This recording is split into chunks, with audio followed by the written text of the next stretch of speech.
You probably already think you know what skin type you are, but before you start to make a selection of products, I'd like to go through about skin with you so that you actually do understand your skin and can make the correct judgments about what your skin type is and therefore what products will be best for you.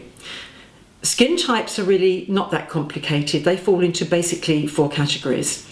Normal is what we would all consider to be perfect skin, absolutely flawless and no problems with it at all, but that's a really rare skin type to find. Most of us have normal skin up until our teens, and then when puberty kicks in and all the hormones are moving around, all of a sudden we start to produce a natural oil called sebum, which is there for protection and lubrication of our skin. Unfortunately, skin doesn't quite get it right for us though. Sometimes it produces far too much and sometimes too little. Now that will mean some areas of your skin could become very dry and some areas could become excessively oily. With that, there can be problems and characteristics. If you'd like to know more about those particular skin types and how to recognize them and know their characteristics, you just need to click on the links to the different skin types. So we've got normal skin, perfect. We have dry skin, we have oily skin, and you might think you fit into one of those completely.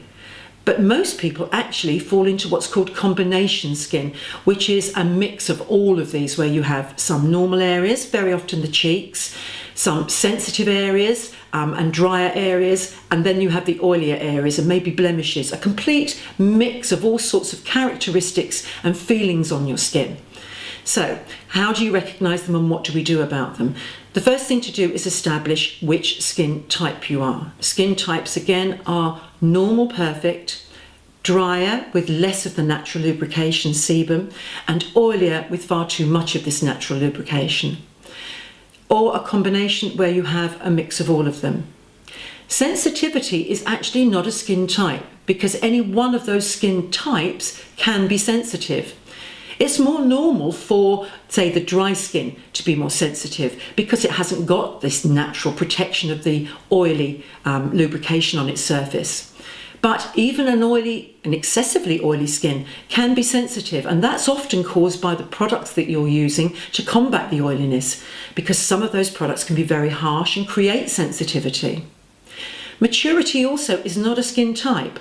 Maturity is your age, it's not a skin type. I'm more mature and I can have dry areas and greasy areas, probably drier as I get older, but maturity is not a skin type. So we have normal skin, dry skin, oily skin, or combination as a skin type, and if you want to know more about those, please click the links.